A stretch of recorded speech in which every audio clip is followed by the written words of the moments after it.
October Tide.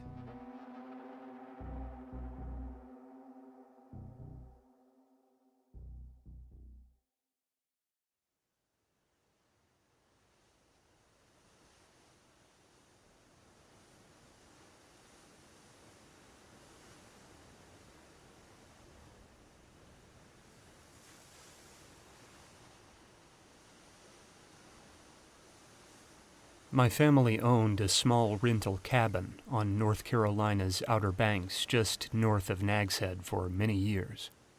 When I was growing up, they'd make income off vacationing families throughout the summer, so my beach trips always happened later, during the fall break from school, when beachgoers were few and far between. We'd drive out to the house around October or so, when the ocean was usually too cold to do much swimming. That suited me fine, though. The thing I always enjoyed best about the beach was the lack of schedule. There were no bedtimes. I could stay up as late as I wanted in the cramped confines of the bunk bed-adorned kids' room, watching shows I shouldn't have been watching until well into the morning. When I got a bit older, I started to wander. I liked long walks, and being a born night owl, it wasn't long before I began to slip out of the house and walk the beach at night. I'd carry a bag with me as if I was on a serious trek and suck down chips perched on the empty lifeguard stations, watching the massive black turmoil of the restless sea. When midnight had come and gone, the wandering groups on the beach retired, and you were left alone with the sound of the crashing waves, the shift of the ceaseless tides. On particularly auspicious nights, when the moon hung gibbous and glorious in the clear sky, it seemed almost like a cold, milky dawn had broken to cast the frothing shore in its chilly radiance. Sometimes the walks would be short, and sometimes I'd stay out till dawn set the sky ablaze above the roiling sea. Sometimes I'd head north past the town of Duck, where the houses grew sparse and the sandy scrub grew thick just past the dunes, and sometimes I'd head south, towards Cape Hatteras, weaving under piers and listening to the soft sounds of late-night conversations spilling out from decks and balconies on the beachfront. I only occasionally took that southern route. It made me nervous, you see, something which grew less pronounced as I got older, but which remained buried yet unforgotten even when adulthood ended those yearly beach trips and I had only memories of the walks to which I could return. It was darker and lonelier to the north past Duck, so one familiar with the area might be surprised to hear me say it was the brightly lit, densely populated southern route that daunted me. But there was a reason that cut far deeper than darkness or silence. There's a half-destroyed derelict beach house a couple miles south of Nags Head. It stands on waterlogged stilts right over the water, far closer than any of the cabins around it, which generally sit back beyond the sand barrier, 50 yards at least inland. Waves break beneath its wooden foundations even at low tide, and when the ocean rises, they are entirely submerged, making it look like some yawning, splintered houseboat adrift in the shallows. Its roof has partially fallen in. Its windows have all been shattered by hurricane winds or the predations of children tossing shells, and the deck which once faced the ocean hangs at an odd angle, missing its railing. The stairs which must have once climbed to the deck are long gone, and the old front door is boarded shut. But still, the briny winds off the Atlantic howl like a mad piper through its empty halls. I've never seen it during the day. My longest wanderings down the beach were always at night, as I've said, so my only image of it has always been as a black, leaning blot against the pale sands and foamy tide. The barrier dune swings outward right near the old house, which forces someone walking past along the beach to either climb the dune and walk through briars and scrub, or hug the waterline and pass beneath the house's support struts, as you might do beneath a pier, provided the water was low enough. On my walks, the ocean usually had yet to climb back to high tide, so the route beneath the house was the easier bet. But that didn't make it any more inviting. The forest of lumber that supports the house is tightly clustered, and dense enough that visibility is poor. Aside from the moonlight ahead of you through the support struts, or the glint of houses further along the beach, your surroundings fall away to blackness, leaving you with only the gleam at the end of the tunnel to hold on to. The wood creaks and the tides which chill your feet crash and hiss in the dark beneath the ruin, leaving you deaf to the sounds of the wooden prison which seem to lean in around you. I imagine it would disturb most children, and many adults for that matter. I'd always fancy I heard voices through the tumult of competing noise, and look feverishly around in the shadows for movement which never came. I'd trot quickly onward, only ever a hair's breadth away from breaking into a run, counting each stride between me and the other side. I recall stepping on a horseshoe crab under there once. It was flipped upside down, perhaps dying, its many insectile legs wavering in the air and latching onto my bare foot as it came down in the wet sand. It felt like skeletal fingers had grazed my flesh. I ran probably a full minute down the beach, continuing on even after the initial shock had worn off and I knew full well what I'd stepped on down there. The worst encounter beneath the house I've always dismissed as not being an encounter at all. I came up on the house on a moonless, cloud-strangled night just after an evening storm, and the wind was particularly deafening out on the beach in its wake. I pushed into the forest of support struts, anxious as ever to get through, mindful of the fact that the waves were rolling in with the tide. I was ankle-deep in the surf most of the way through, and my splashing tread echoed off the ruin's floor overhead. I'd almost reached the end when a flash of motion drew my attention down to the surf, even darker than usual that waterlogged night. Something had fallen past me in the dark from the roof. A dislodged chunk of wood, perhaps? I couldn't see anything in the pitch darkness save the outlines of the first few beams on either side of me. I made to press on, waving it away as a bird or bat roosting in the stilts. But as I emerged onto the open sand beyond the house, a frenzied splashing rose up in the dark water behind me. It was a clumsy noise, like a child sprinting through knee-deep water, and even in the split second it took me to break into a run, I knew it was getting closer.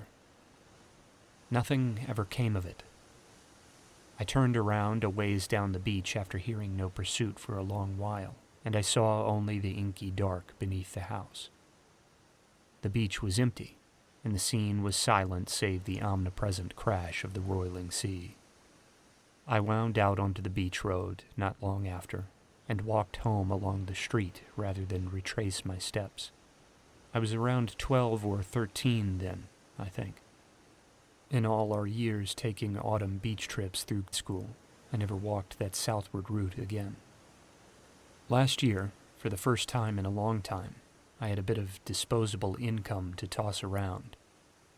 It had been nearly a decade since the family's last trip to the Outer Banks, and I made a spur-of-the-moment decision to return to the area for a week and visit the family's old haunts.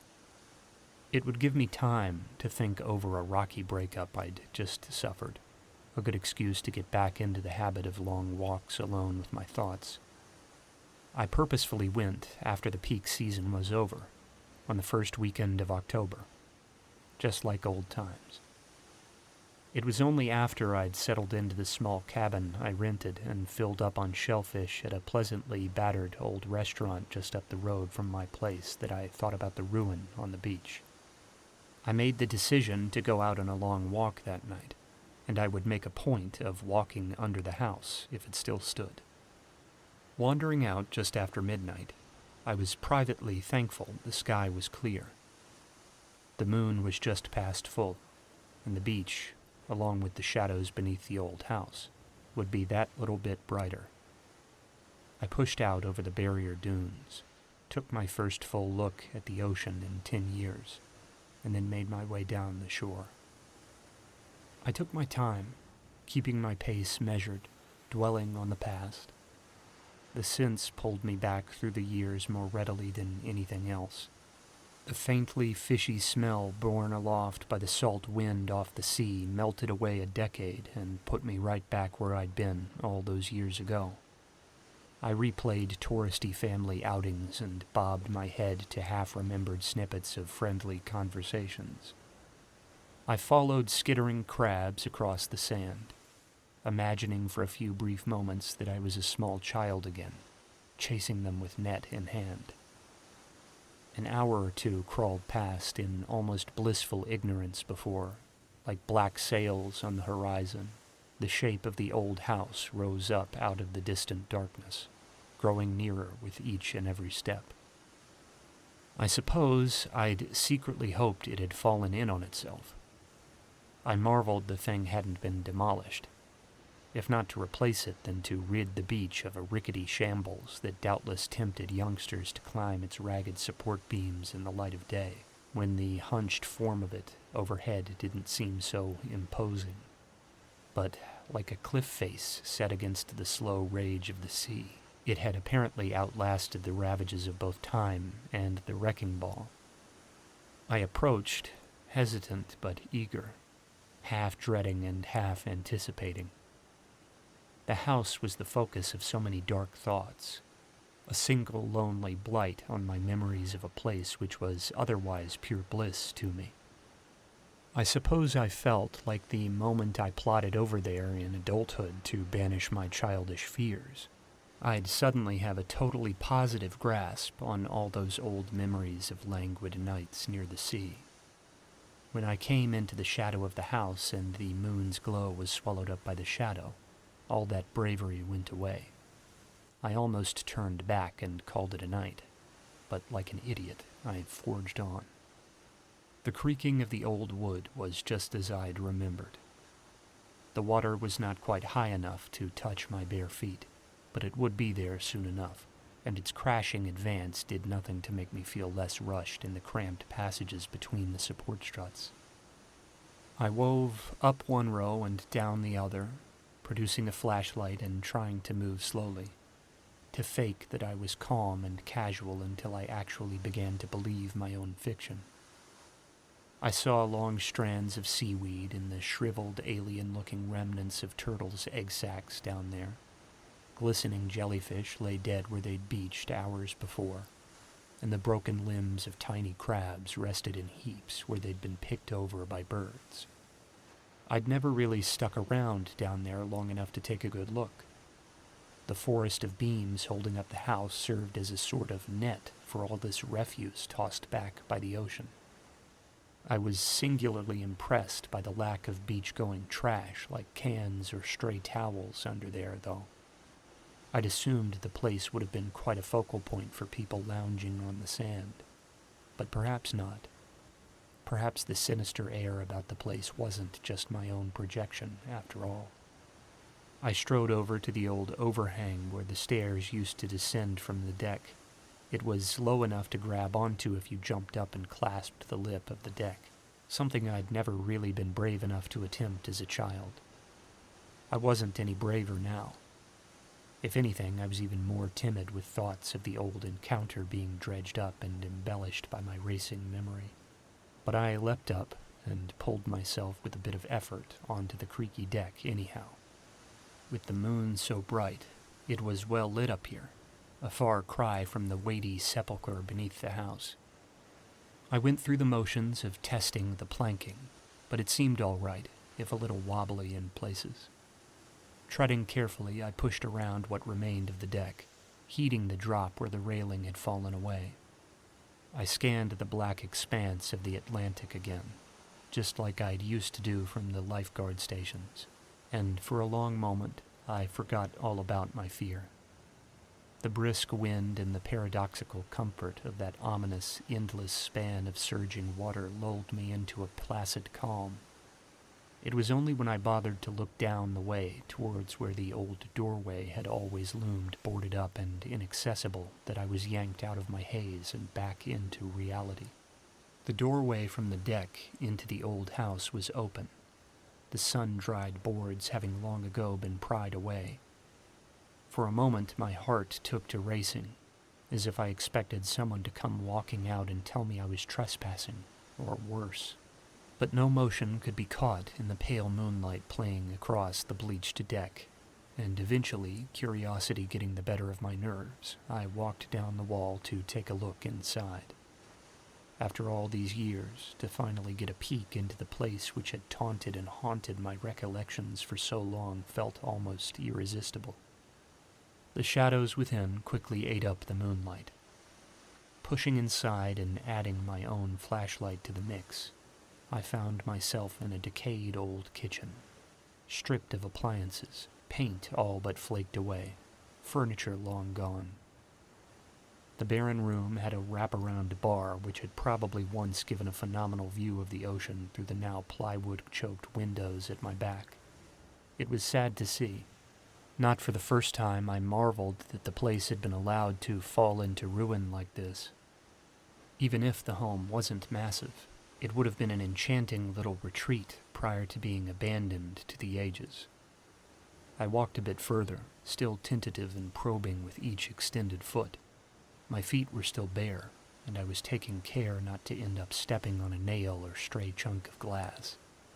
The floors seemed to be in good shape, though, all things considered, and I pushed out of the kitchen into the back rooms with little trouble. There was a hall here. At one end, another door, this one still barred, opened up onto the deck.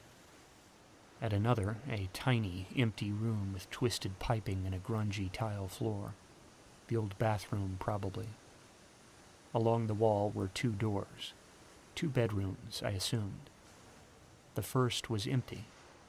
The second was empty too, but not quite so empty as the first.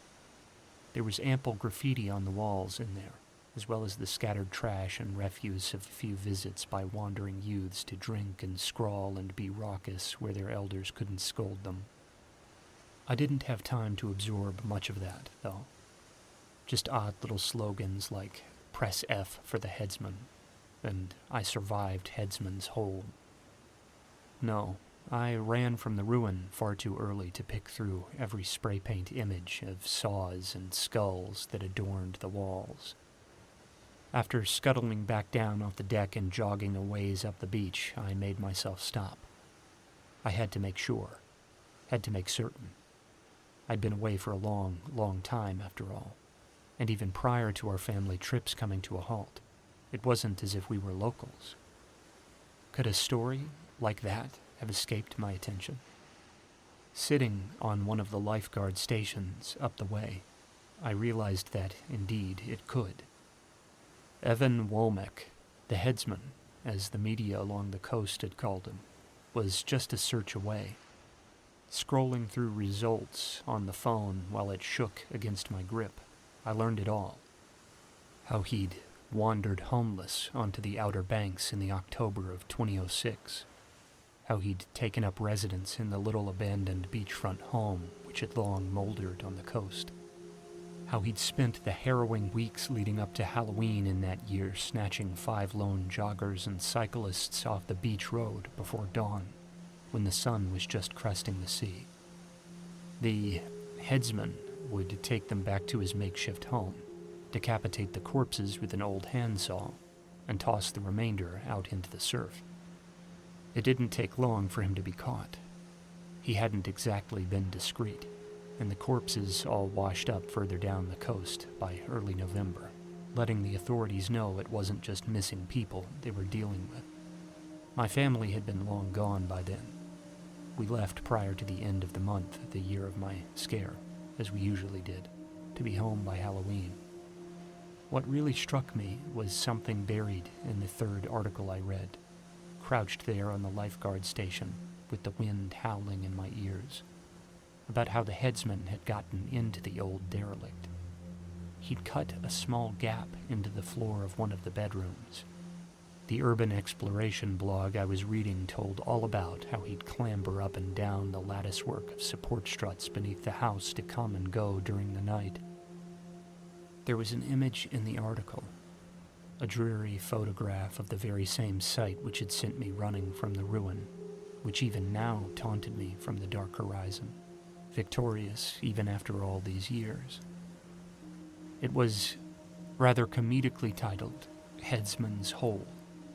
On the weathered floor around the lip of the gap, someone had written in puffy red paint, "Murderer on duty," in mockery of the lifeguard posts along the beach.